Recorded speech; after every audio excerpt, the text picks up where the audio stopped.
YCP మాజీ మంత్రి Pendurthi నియోజకవర్గంపై focus పెట్టారని ప్రచారం జరుగుతోంది. తన తండ్రి తాత ప్రాతినిధ్యం వహించిన స్థానం నుంచి గెలిచి రికార్డు సృష్టించాలన్న పట్టుదలతో పనిచేస్తున్నారు. ఓ నేత కారణంగా గత ఎన్నికల్లో చేజారిన సీటును 2029లో దక్కించుకోవాలన్న ఉద్దేశంతో ఇప్పటి నుంచే పావులు కదుపుతున్నారు. ఇంతకీ ఎవరా మాజీ మంత్రి? ఏంటా కుటుంబ కథా చిత్రం? గతంలో అడ్డుపడిందెవరు? పెందుర్తిలో ఉన్న ఫ్యాన్ పార్టీ ఇన్ఛార్జ్ పరిస్థితి ఏంటి? Watch the story.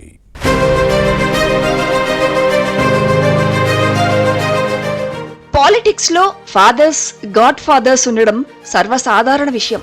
రాజకీయాల్లో ఎదగడానికి కొందరు నేతలకు తాత, తండ్రి వారసత్వం ఎంతో ఉపయోగపడుతుంది. మరికొందరికి గురువులు సహాయం చేస్తూ ఉంటారు. ఇదేమీ తప్పు కాదు. పార్టీలో అనుకోకుండా కష్టాలు ఎదురైనప్పుడు, టికెట్ నిరాకరించినప్పుడు వారికి ఇలాంటి వారే ఆపద్బాంధవులు అవుతారు అనడంలో సందేహం లేదు. పెందుర్తి నియోజకవర్గం వైసీపీ మాజీ ఎమ్మెల్యే అదీప్ రాజ్, విజయసాయిరెడ్డిదే గురు శిష్య బంధం. ఒకరినొకరు బాగా గౌరవించుకునేవారు.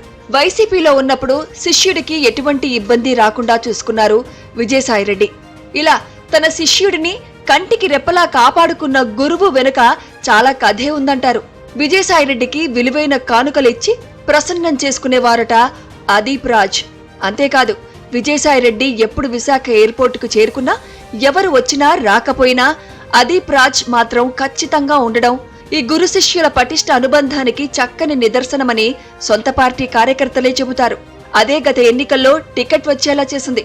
అదీప్ రాజ్ను పక్కన పెట్టాలని పార్టీ నాయకత్వం భావించినా విజయసాయిరెడ్డి జోక్యంతో సీటు ఇచ్చారట. కానీ పెందుర్తిలో ఓటమి తప్పలేదు. ఇంతవరకు బాగానే ఉంది. ఆ తర్వాత జరిగిన పరిణామాలతో అదీప్ సీన్ రివర్స్ అయ్యేలా కనిపిస్తోంది.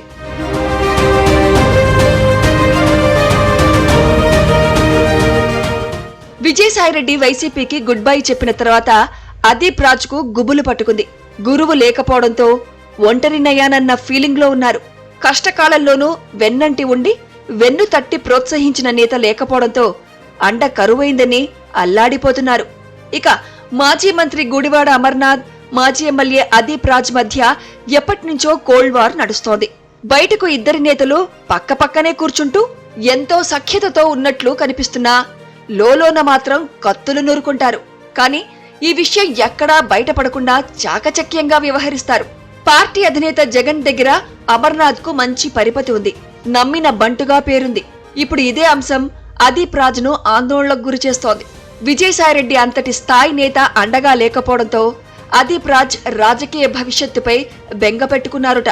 పెందుర్తి వైసీపీ సమన్వయకర్తగా ఉన్న 2029 ఎన్నికల్లో టికెట్ ఇస్తారన్న గ్యారంటీ లేదని కలత చెందుతున్నారని టాక్. దీనికి తోడు అమర్ దూకుడు అదీప్ లో కొత్త భయాన్ని సృష్టిస్తోంది. ప్రస్తుతం విశాఖ జిల్లా అధ్యక్షుడిగా ఉన్న గుడివాడ అమర్నాథ్ ను ఇటీవలే అనకాపల్లి జిల్లాలో చోడవరం నియోజకవర్గ ఇన్ఛార్జిగా నియమితులయ్యారు. వాస్తవానికి అక్కడకు వెళ్లడం అమర్ కు ఇష్టం లేదుట. కానీ హైకమాండ్ మాట కాదనలేక ఊకొట్టారు. విశాఖ జిల్లాలోనే ఏదో ఒక నియోజకవర్గానికి కోఆర్డినేటర్ గా నియమించాలని కోరుకుంటున్నారు. విజయసాయిరెడ్డి వైసీపీకి రాజీనామాతో ఇప్పుడు పరిస్థితులను అనుకూలంగా మలుచుకోవడానికి మాజీ మంత్రి స్కెచ్ వేస్తున్నారని సమాచారం. అందుకే పెందుర్తిపై ప్రత్యేక దృష్టి పెట్టారని వినిపిస్తోంది.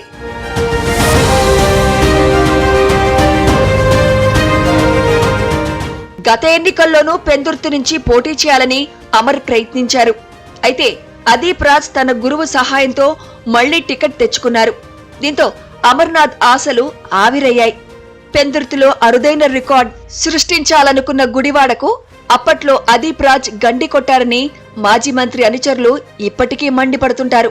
అయితే ఇప్పుడు అదీప్ కు చెక్ పెట్టే సమయం తమ నేతకు వచ్చిందన్న వాదాన్ని అమర్ అనుచరులు వినిపిస్తున్నారు. పెందుర్తి నియోజకవర్గంపై అమర్నాథ్ దృష్టి పెట్టడానికి బలమైన కారణాల్లో ఇదొకటి. ఈ స్థానం నుంచే అమర్ తాత గుడివాడ అప్పన్న, తండ్రి గుడివాడ గురునాథ్ రావు ఎమ్మెల్యేలుగా ప్రాతినిధ్యం వహించారు. తాను కూడా పెందుర్తి టికెట్ తెచ్చుకొని అసెంబ్లీలో అడుగుపెట్టి 3 తరాల రికార్డును క్రియేట్ చేయాలని అమర్ భావించారు. కానీ అదీప్ కు విజయసాయిరెడ్డి అండ ఉండడంతో అది సాధ్యం కాలేదు. దీంతో గాజువాకలో పోటీ చేసి టీడీపీ అభ్యర్థి పల్లా శ్రీనివాసరావు చేతిలో ఓడిపోవాల్సి వచ్చింది.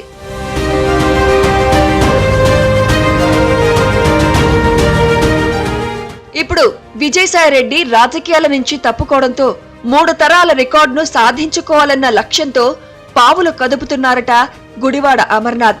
దీంతో పెందుర్తి నియోజకవర్గంపై ప్రత్యేక ఫోకస్ పెట్టారు. వచ్చే ఎన్నికల్లో ఎలాగైనా పెందుర్తి టికెట్ సాధించి గెలిచి అసెంబ్లీలో అడుగు పెట్టడానికి ఇప్పట్నుంచే వ్యూహాత్మకంగా అడుగులు వేస్తున్నారని పార్టీ వర్గాల్లో వినిపిస్తోంది. మరి గుడివాడ అమర్నాథ్ వ్యూహాలను తట్టుకొని అదీప్ రాజ్ నిలబడగలరా లేదా అన్నది చూడాలి.